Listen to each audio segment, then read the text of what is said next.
Berdasarkan data Kementerian Koperasi dan UKM, sebanyak 98% usaha pada level mikro atau sekitar 63 juta terkena dampak pandemi COVID. Ini the last frontier ya, pertahanan yang terakhir, the last defense ya, yang harus dijaga oleh pemerintah. Apabila pemerintah tidak memperhatikan UMKM, maka ini sama saja halnya dengan membunuh roda perekonomian di dalam negeri.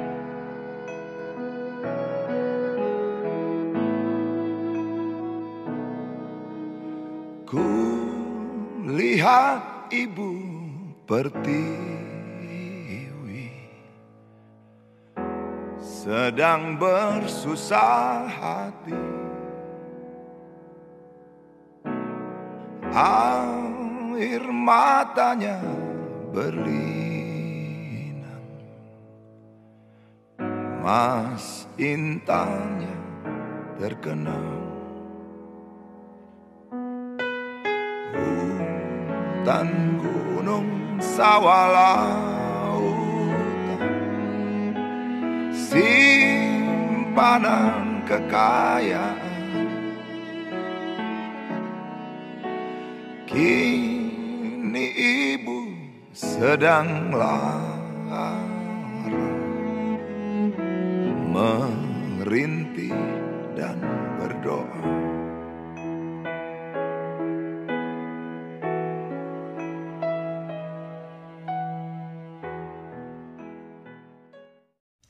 Wakil Ketua MPR, Syarif Hasan menegaskan pentingnya keberpihakan pemerintah terhadap pelaku UMKM agar bisa naik kelas dan berdaya saing dalam dinamika perekonomian internasional. Menurut Syarif, UMKM sangat rentan terkena dampak dari gejolak perekonomian. Ia menerangkan bahwa pada suatu kondisi krisis akan berimbas pada keberlanjutan bisnis UMKM tersebut. Kondisi tersebut menurut Menteri Koperasi dan juga UKM di era Presiden SBY telah terjadi di masa pandemi, di mana banyak UMKM yang terpaksa tutup karena kurangnya biaya produksi, menurunnya permintaan, dan juga kesulitan pada akses keuangan. Saya berulang kali menekankan pada keberpihakan terhadap pelaku UMKM. UMKM bersama dengan koperasi memiliki kontribusi yang signifikan dalam perekonomian nasional. Selain kontribusinya bagi perekonomian mencapai angka 7,573 triliun atau setara dengan 61,7% terhadap PDB, sektor ini juga mampu menyerap tenaga kerja sebanyak 97% sepanjang tahun 2020. Ujar Syarif Hasan dalam keterangannya pada hari Rabu 20 Oktober 2021. Meski ini masih perlu dioptimalisasi, struktur perekonomian kita sejatinya sangatlah bertumpu pada UMKM, sebanyak 99,99%. Bandingkan dengan pelaku usaha besar yang hanya berjumlah 0,01%, namun mampu menyumbang 38,9% terhadap PDB, jelas Syarif. Hal itu disampaikan Syarif dalam seminar hybrid mengenai UMKM yang diselenggarakan di Hotel Sultan, Jakarta, Senin 18 Oktober. Turut hadir dalam acara tersebut Deputi Kewirausahaan Kemenkop UKM Siti Azizah, Ketua Umum UKM Indonesia Irwan Wijaya, serta dihadiri oleh pelaku UMKM dari berbagai daerah. Sementara itu, Siti Azizah menjabarkan salah satu strategi meningkatkan daya saing UMKM dengan melakukan digitalisasi UMKM. Lewat digitalisasi, pelaku UMKM dapat menggunakan teknologi untuk memasarkan produknya. Ada 4 tantangan yang dihadapi UMKM di era digital ini, yakni literasi digital, kapasitas produksi, kualitas produksi, dan akses pagar. Kemenkop UKM sendiri telah melakukan serangkaian kebijakan dalam peningkatan daya saing UMKM, ungkapnya. Yang pertama itu ada 4 hambatan yang akan saya jelaskan. Yang pertama adalah literasi digital. Literasi digital merupakan pengetahuan serta kapan pengguna dalam memanfaatkan media digital seperti alat komunikasi, jaringan internet, dan lain sebagainya. Di sini ada 4 prinsip dasarnya: pemahaman, saling ketergantungan, faktor sosial, dan kurasi.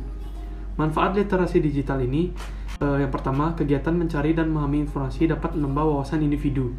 Yang kedua, meningkatkan kemampuan individu untuk lebih kritis dalam berpikir serta memahami informasi. Yang ketiga, menambah penguasaan kosakata individu dan berbagai informasi yang dibaca.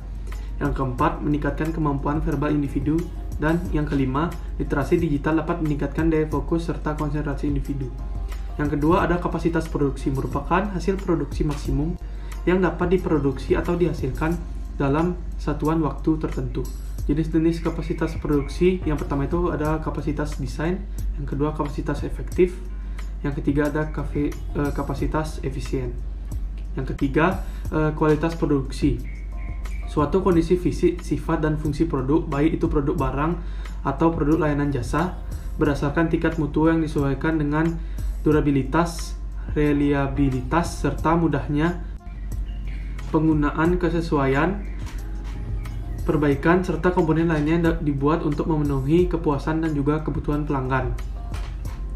Dimensinya diantara lain kinerja, keandalan, keistimewaan, kesesuaian, daya tahan, kemampuan melayani, dan estetika.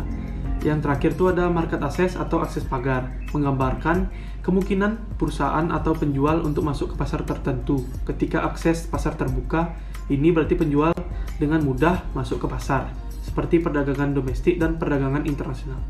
Diharapkan pada tahun 2024 ada sebanyak 30 juta UMKM yang onboarding digital, 500 koperasi digital, kontribusi ekspor sebesar 20% serta 3,95% target rasio kewirausahaan. Inilah yang akan membentuk nilai ekonomi yang meningkatkan kapasitas dan kompetensi UMKM, paparan Siti.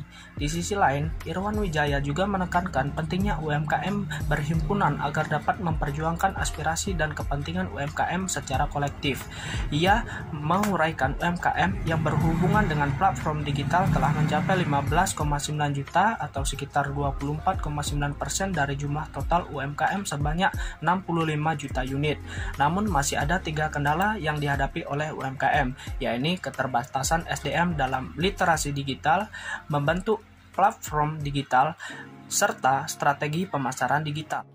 Sejalan dengan kedua narasumber sebelumnya, Syarif berharap sektor UMKM akan terintegrasi ke dalam pasar digital yang tengah berkembang. Dengan demikian, usaha mikro tidak terbatas pada daya jangkauan domestik maupun juga mampu menembus pasar global. UMKM tidak boleh dibiarkan berjalan sendiri. Pemerintah harus memastikan adanya dukungan berkelanjutan, baik dari sisi pembiayaan, pelatihan kewirausahaan, maupun strategi penjualan hingga produk UMKM berdaya saing. Dari sisi perizinan, perlu diberikan afirmasi agar UMKM mendapatkan legalitas serta menjamin kredit usaha dengan bertransformasi ke dalam sektor formal. UMKM juga semakin memberikan daya dukung optimal bagi penerimaan negara, juga jaminan kesejahteraan bagi pekerja. Urai Syarif.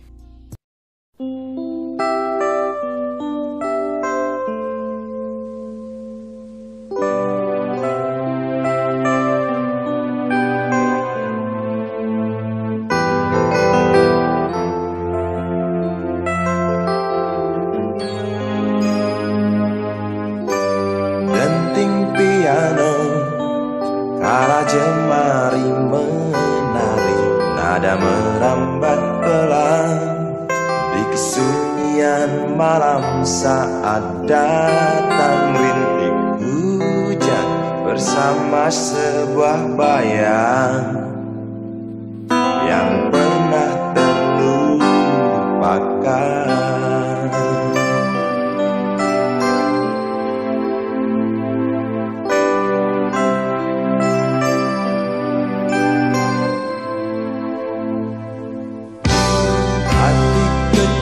Berbisik untuk kembali padanya, 1000 kata menggoda, 1000 sesal di depan mata, seperti menjelma waktu aku tertawa